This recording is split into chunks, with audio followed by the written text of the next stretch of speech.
네, 어서 오세요.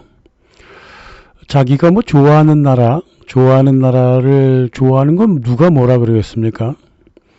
뭐 다 이유가 있겠죠. 하지만 자기가 좋아하는 나라가 다른 나라를 싫어한다고 자기도 싫어하는 거. 이건 좀 문제가 있지 않겠습니까? 예를 들어서 자기가 폴란드를 좋아해요. 그럼 뭐 좋습니다. 근데 폴란드가 싫어하는 러시아는 또 왜 싫어해요? 자기는 미국을 좋아합니다. 뭐 좋습니다. 근데 미국이 중국을 싫어한다고 자기도 중국을 싫어해요. 이게 무슨 노예 근성이냐고요? 이런 노예 근성이 한국 사회에 되게 많아요. 그죠? 예. 대학 교수들도 그래요. 예? 자기가 예를 들어서 뭐 미국 뭘 전공했잖아요. 그러면 중국, 러시아를 견제하려고 그래요. 자기가 누굴 대표하는지 착각을 하고 있다고요. 그쪽 입장에 서보지도 않죠. 도대체 폴란드 사람들이 왜 러시아를 싫어하는지, 그러면 러시아 사람들은 폴란드를 어떻게 생각하는지 그런 생각을 전혀 안 합니다. 너무 감정적이에요. 그런 얘기를 한번 해보려고 합니다. 러시아, 폴란드, 우크라이나의 관계예요. 네, 당연히 역사죠. 서기 1000년 전후에요. 러시아든 폴란드든 헝가리든 보헤미아든 모두 어느 정도의 국채를 가지고 하나의 국가로 자라나고 있었습니다. 군우할거 시기죠. 이때는 항상 전쟁이 일상이었고요. 협상도 일상이었습니다. 하지만 거의 대다수가 부족장 가문들, 우리가 흔히 이제 대공, 뭐 공작이라고 부르는 그런 가문들의 충돌이었지 민중의 삶과는 아무런 연관이 없었습니다. 따라서 저 당시의 충돌을 나라가 처음 막 생기려고 그럴 때 그 충돌을 갖다가 러시아, 폴란드, 헝가리 뭐 이런 식으로 명칭으로 마치 민족 충돌인 것처럼 착각을 해버리면 안 되죠. 그래서 초기, 중기, 중세 작은 충돌마저 민족 문제로 취급해버리면 그런 역사를 모르는 사람일 뿐만 아니라 어떤 국수적인 의도를 가진 사람이에요. 그런 사람 한국 꽤나 있습니다. 상상해 보세요. 백제와 신라가 싸웠다. 그 민족 충돌로 바라보면서 전라도와 경상도의 충돌 이런 거를 아주 일반화시켜버리는 망상에 빠진다 이 말이에요. 폴란드 초대 국왕 볼레슬라프라고 있어요. 뭐 슬로바키아, 모라비아, 마이센, 뭐 보헤미아 모두 공격하고 살았고요. 러시아의 블라디미르 대공도 말입니다. 폴란드 지역을 공격했어요. 하지만 부족단끼리는 또 잘 살았어요. 어차피 물자를 얻는다든가 세금을 징수한다든가 계승권 문제 이런 것 때문에 막무가내로 다툼이 있었어요. 그 나라가 세워질 때 모습입니다. 그게. 나라를 지금 막 세워가는데 무슨 합리성이 있고 그러겠어요. 때리면 때리고 맞으면 맞고 이런 거죠. 하물며 부족장의 감정만 상해도 나라 간의 전투를 벌인다니까요. 뭐 그 당시 전투란 게 몇십 명에서 몇백 년, 많아봤자 몇백 명이었습니다. 지금 같은 전투가 아니라고요.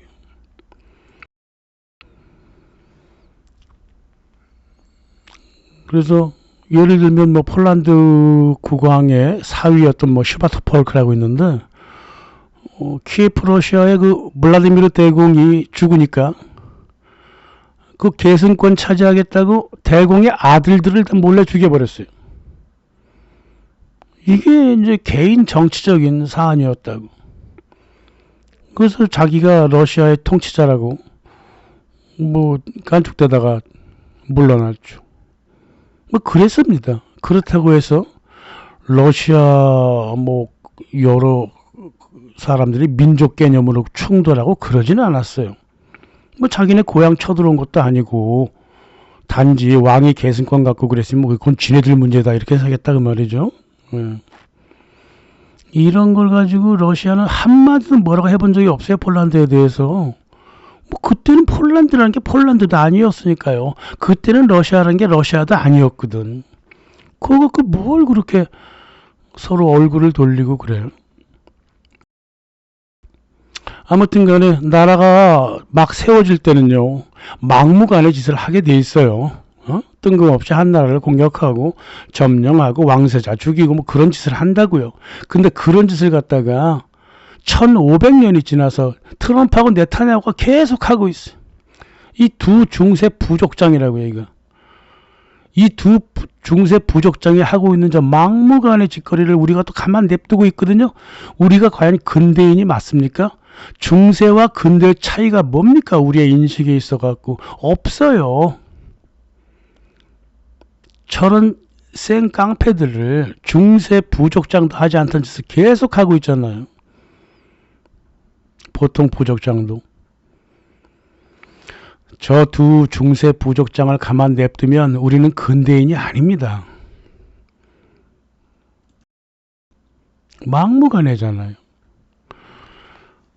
그 1054년에 교회가 동서를 분열했고, 그래서 폴란드 지역은 가톨릭, 러시아 지역은 정교회 이렇게 흩어졌죠. 하지만 부족장 사이에서는 서로 결혼도 하고 왕래하고 다 그랬습니다. 그렇게 살았습니다. 좀 특이한 게 있다면 1200년대 이제 몽골이 러시아 지역을 휩쓸고 쳐들어오잖아요. 그래갖고 러시아 공국들이 많이 파괴가 됐어요. 그 파괴된 공국들을 리투아니아라고 하는 부족장들이 야금야금 가져가기 시작해요. 저 때도 그랬어요. 리투아니아가 뭐 나라만 이름만 리투아니아지 지금하고 아주 달라요. 리투아니아 사람들은 폴란드, 타타르, 스웨덴, 독일 뭐 다 섞여 있었어요. 러시아 뭐 다 섞여 있었습니다. 그래갖고 작았던 리투아니아가 굉장히 커집니다. 러시아가 몽골에 의해 빼앗겨버린, 글쎄 빼앗겼다기보다는 파괴돼버린 그러한 공국들, 옛날 공국들을 리투아니아가 다 가져갔어요. 예, 그래갖고 옛날 러시아 땅 50%를 가져가 버렸어요. 그래서 리투아니아 공국의 그 공작들이 혼인을 한다든가 군사 원정을 갔다든가 무작정 그냥 합병하겠다 그래갖고 가져간 게 벨라루스, 우크라이나, 러시아 남서부 이런 땅들입니다. 광활했죠 뭐. 이제는 이제 모스크바까지 위협을 해 들어오고 있잖아요. 리투아니아는 다행히도 가톨릭도 아니고 정교회도 아니고요. 그냥 이교도라고 불리는 사람들이에요. 종교적인 관용이 있어갖고요. 점령한 지역 슬라브 민족들 모두 그냥 따라갔습니다. 뭐 누가 뭐 정권을 잡든 말든 조공 달라 그러면 뭐 옛날에도 조공 줬는데 뭘 또 안 줄 수 없으니까 또 주고 뭐 그러고 살아갔죠.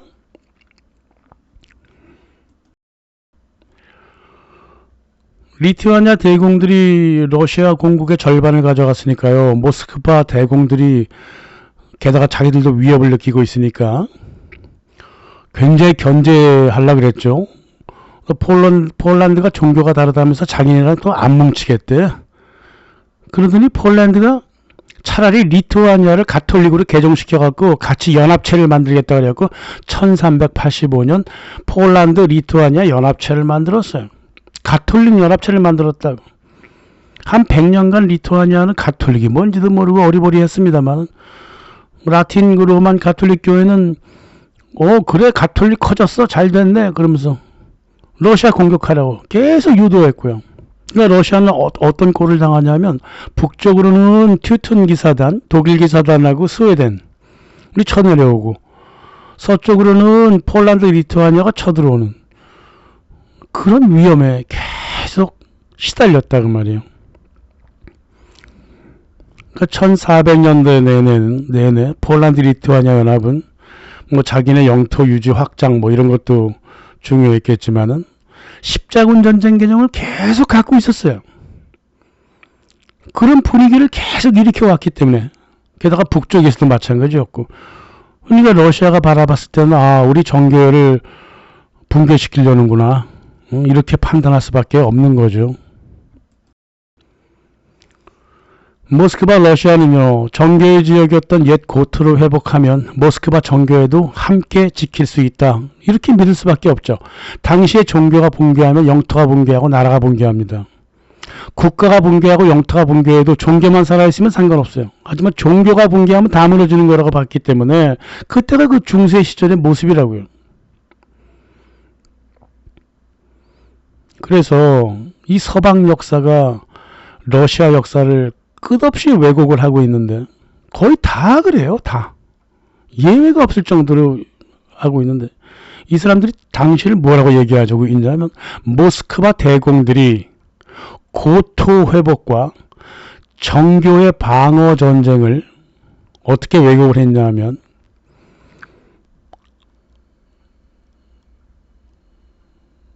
정교회를 지키겠다는 핑계하에 영토를 확장하려고 했다. 이렇게 얘기한다고. 참 말도 비비껍니다. 이게 미국, 폴란드, 리투아니아 모두 역사가 그렇게 적혀 있어요. 그래서 종교를 핑계로 댔다는 거예요. 중세 시절에는요, 종교가 영토를 좌지우지했습니다. 영토를 중심으로 종교를 핑계댄 건 1648년 베스트팔렌 조약 이후였다고요. 그 이전에는 종교가 먼저였지 영토는 나중이었다 이 말이에요. 뭘 종교를 핑계를 대요? 종교를 핑계를 댔다면 차라리 폴란드가 됐죠. 자, 저 15세기에 말이에요. 모스크바 러시아가 어떤 상황에 처해 있는가 보자고요. 일단 폴란드, 리투아니아가 연합체를 형성해서 러시아를 계속 공격했죠. 1439년 피렌체 공의회를 통해 가지고 가톨릭과 정교회를 통합하겠다 그랬어요.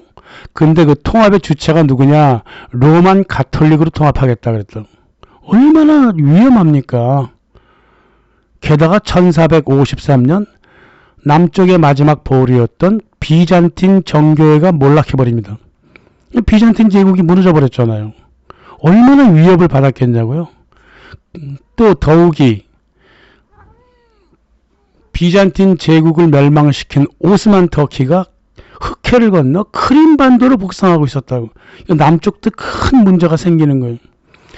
쌍수겹장이 아니라 삼수겹장을 맞게 됐다 그 말이죠. 모스크바 러시아가 어떤 위기를 겪었는지 침팬치 정도의 IQ만 갖고 있어도 알만한 거를 서방 역사는 계속 왜곡을 했다고. 상상을 해보자고요. 중국이 북한을 쳐들어가서 북한이 망했어. 그래서 중국군이 38선까지 내려왔어. 그리고 중국이 뭐라 그러냐면 중국 공산당 중심으로 남한과 통일하자 이러고 있었어. 게다가 남쪽으로는 일본이 제주도를 침략해가지고 천황제 나라로 만들겠다 그랬어. 한국의 위협을 느껴요? 안 느껴요? 한국이 어떻게 했으면 좋겠습니까? 중국과 싸워서 북한 땅을 치고 올라가야 되죠. 대중국 카드로 러시아랑 협상을 해야 되죠. 아울러 일본도 저지해야 되죠. 국내에서는 사기를 높이기 위해서 공산당과 천황제를 비판해야 되고 그래야 되는 거 아니에요? 러시아가 바로 그렇게 했습니다. 그걸 갖다가 러시아의 팽창 전략이네 잔인 모드 안에 이렇게 써있다 이 말입니다. 서방사가. 서방의 러시아 역사는 침팬치들이 써놓은 역사예요. 그걸 근거로 그렇게 러시아를 비난하고 그렇게 해왔던 게 바로 한국의 동유럽 사학자들이고 미국사 했던 사람들이고 그런 사람들입니다. 형편없는 역사다 말이죠. 그렇게 공부해놓고 어디 나가서 유튜브 만들어서 역사 채널이네 만에 그러고 있다 그 말입니다.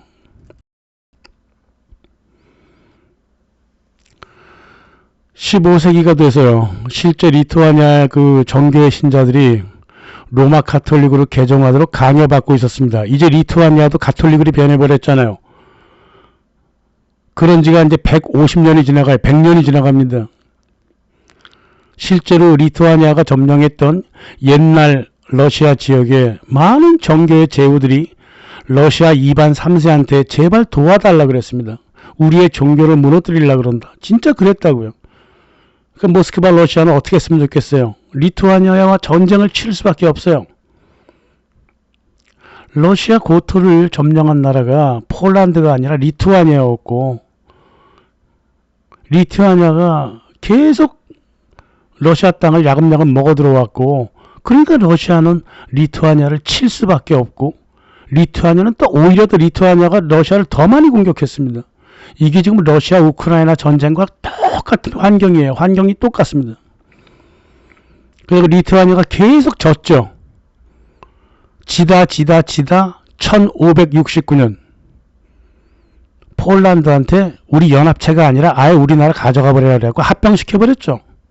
우크라이나가 바로 미국이 합병하고 싶은 거랑 똑같은 거예요. 유럽 연합에 합병되고 싶은 거예요. 우크라이나가.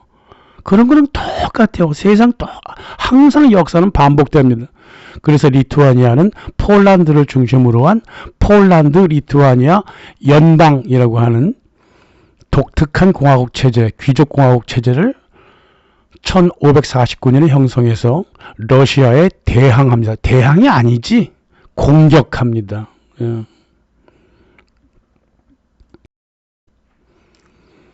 이반 3세는 말이에요. 리투아니아로부터 모스크바 대공국과 그 주변 러시아 소공국들을 다 지켜줬습니다. 이반 4세가 등극하죠. 이반 4세는 말이에요. 선 때의 그 많은 갈등들을 보고 자랐기 때문에 자칫하면 모스크바 공국도 폴란드 리투아니아한테 뺏길지 모른다는 두려움이 있었어요. 그래갖고 많이 몸이 약해져 버린 옛날 몽골의 그 카잔 제국하고 아스트라한국을 정복해갖고 뒤로 빠집니다. 또 시베리아로 또 동진을 해요. 폴란드 리투아니아한테 혹시라도 모스크바가 뚫려버리면 후방으로 일단 후퇴하고 싶었던 생각도 있었던 거죠. 이반 4세는 이렇게까지 왕실을 지키고 나라를 지키려고 고군분투를 하고 있었다 그 말이에요. 서방 역사가 또 이반 4세를 폭군 이반이라고 처음부터 끝까지 왜곡을 해왔습니다. 이반 4세가 시베리아 쪽으로 동진하고 그럴 때 모스크바의 귀족들하고 지주들, 우리가 보야르라 그러죠. 폴란드를 우락가락하면서 이반 4세를 배신해버렸다 그 말이에요. 나중에 이제 봐요. 러시아의 이 보야르 귀족하고 이 지주가요. 주로 이제 모스크바죠. 폴란드 왕세자를 러시아 짜르로 옹립하려고 그랬다고. 그건 송병준, 이완용 같은 짓을 저질러 버립니다. 이반 4세가 그걸 몰랐을 것 같아요. 다 알고 있었죠. 그래서 이반 4세가 애초부터 이 모스크바 귀족과 지주들을 쳐낼 만큼 쳐내버렸어요. 그러다 보니까 자연스럽게 나라가 중앙 집권화로 변해갔던 거죠. 일부러 하려고 그런 건 아니었어요. 원래가 러시아 정치 체제가 느슨했거든요. 귀족, 지주 이런 보야르들이 러시아 왕실을 좌지우지하던 때라고 말이에요. 근데 자기 왕실 갖다 폴란드한테 넘겨버리면 어떻게 해요? 안 되잖아요. 척결하다 보니까 그걸 이제 서방 역사가 뭐라 그러냐면 학살했다 그럽니다. 학살했다 그래요. 실상 현대 많은 그 러시아 역사학자들이 말하듯이 이반 4세가 러시아를 중앙 집권하지 않았으면 나중에 프로이센, 오스트리아, 폴란드, 오스만한테 분할되어 갖고 러시아는 존재하지 않았을 거라고 그런 가정을 내리는 사람도 많아요. 그러니까 폴란드 꼴처럼 분할돼 갖고 사라져 버린다고 말이에요. 그래서 러시아가 그렇게 자기 정체를 지키려고 했던 겁니다. 러시아는 이반 3세, 4세 기간 동안에 폴란드, 리투아니아와 8차례 큰 전쟁을 했습니다. 이 전쟁을 갖다가 십자군 전쟁이라고 핑계댄 게 러시아가 아니라 폴란드였어요. 그 폴란드도 잘한 게 없다 그 말이에요. 러시아가 폴란드를 괴롭힌 것만 자꾸 생각을 해요. 지네가 괴롭힌 건 생각하지 않고.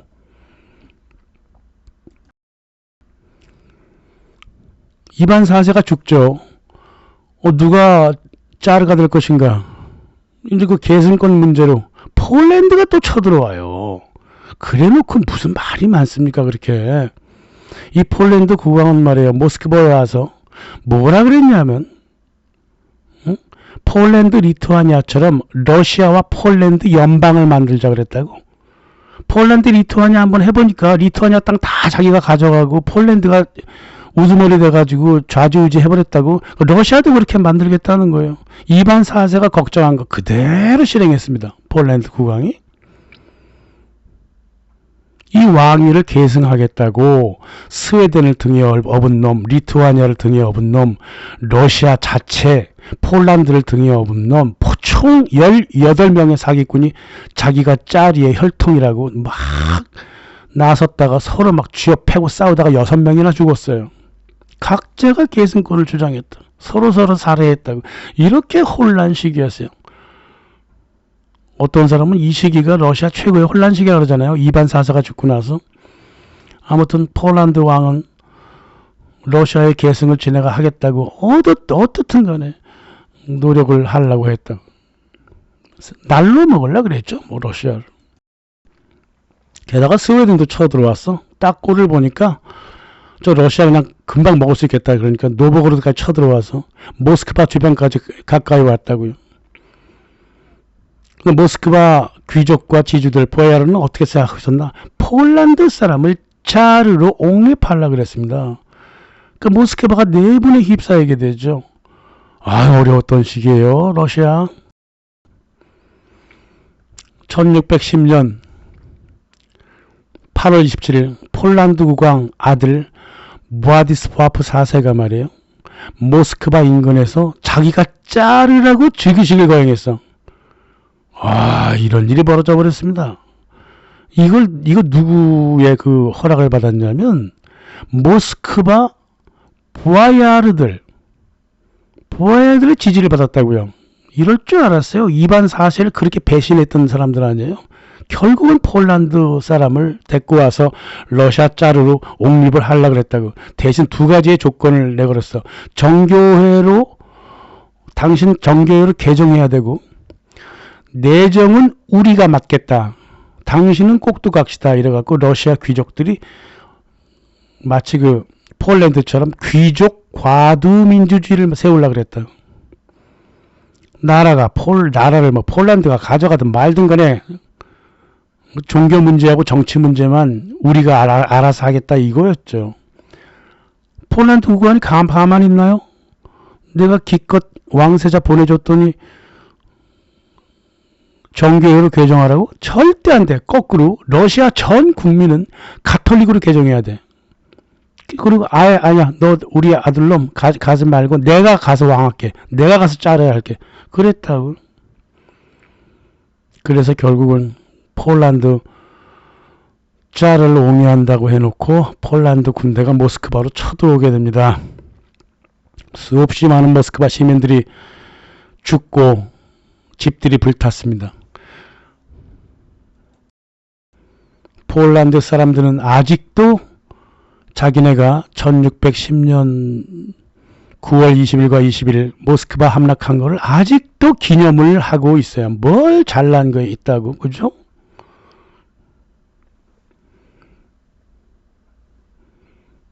폴란드 사람들은 말이에요. 자기네 역사만 잘났다 그러지 말고 자기네가 남을 괴롭힌 역사도 되돌려 봐야 돼요. 남들이 폴란드를 갖다가 유럽의 예수네, 유럽의 어떤 희생자네, 자꾸 그렇게 얘기해 주니까 그렇게 믿는 모양인데 폴란드 그런 나라 아니었어요. 국채가 완전히 정해져 버리던 폴란드 리투아니아 시절 때 폴란드 리투아니아가 전 중부 유럽에 끼친 해는 막대합니다. 창피한 줄 알아야 돼요. 모스크바까지 쳐들어와서 함락시키고 러시아 사람들을 죽이고 스스로 짜르가 되려고 그랬고 벌써 2차례나 그런 시도를 했잖아요. 러시아 사람들은 여기에 대해서 뭐라 그래요? 뭐라고 안 합니다. 러시아는 말이죠. 이렇게 이제 폴란드 리투아니아 군대가 들어오니까 모스크바 바깥에서 모스크바 시민군을 만들어요. 러시아 공국 왕자들도 같이 모였습니다. 러시아의 전통이 뭐냐면 어떠한 사회혁명이라든가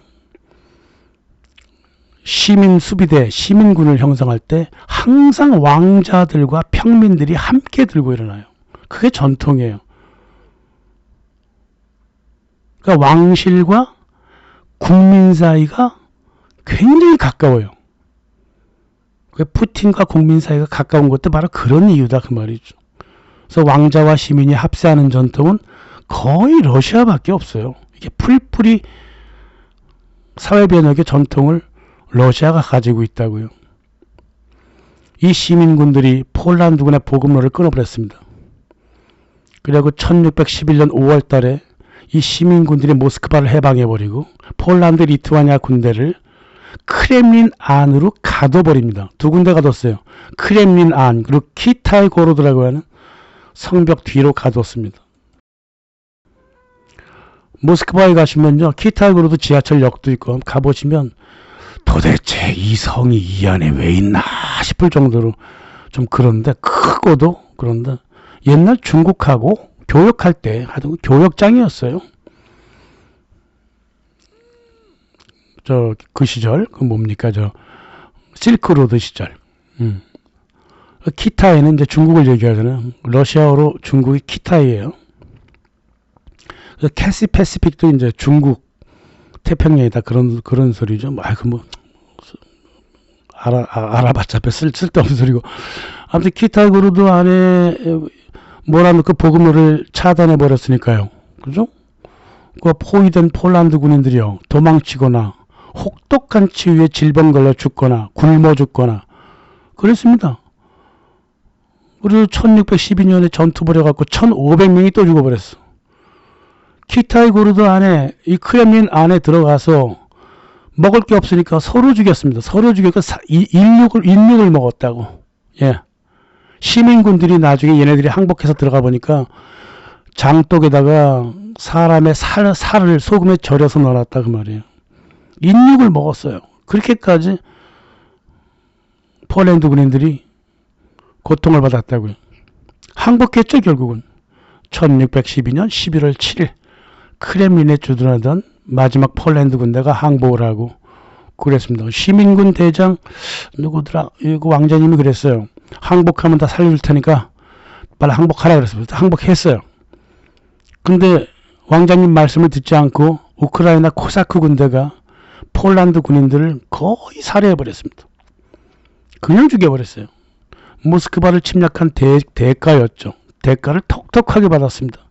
장교하고 특수군인들은 살려줬는데 걔들도 몇 년 데리고 있다가 다 쫓아내면서 결국은 죽게 됩니다. 모스크바에 가면 키타이고르드 한번 가보셔도 괜찮을 겁니다.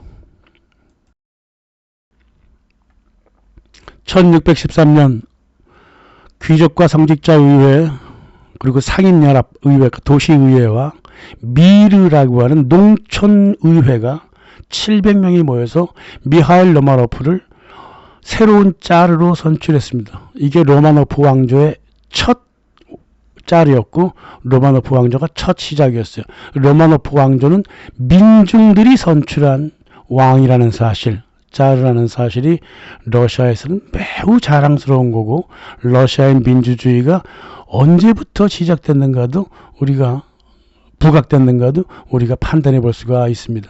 1613년. 그래서 러시아는 서방의 그 어떤 나라도 민주주의라고 하는 말만 나오면 콧방귀를 킵니다. 진정한 민주주의는 미르, 베체, 젬스키 소보르 같은 각 신분들의 자치연합이 황제와 짜르와 이걸 뽑았다 그 말이에요. 그런 전통을 갖고 있었단 말이에요. 지금도 마찬가지다 그 말이죠. 예, 러시아에서 대통령을 뽑을 때는 추천을 하지 절대 자기가 나서질 않습니다. 그게 러시아의 전통이죠. 1부 마치겠습니다. 감사합니다.